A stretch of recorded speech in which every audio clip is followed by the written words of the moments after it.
How to add or update your income details on Credit Karma. First of all, open the Credit Karma app on your phone.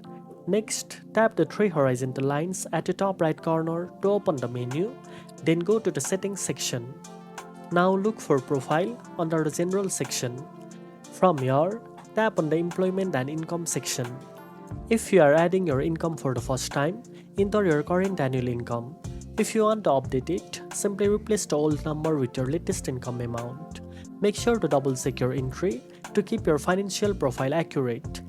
After entering the amount, save your changes by clicking Save or Update.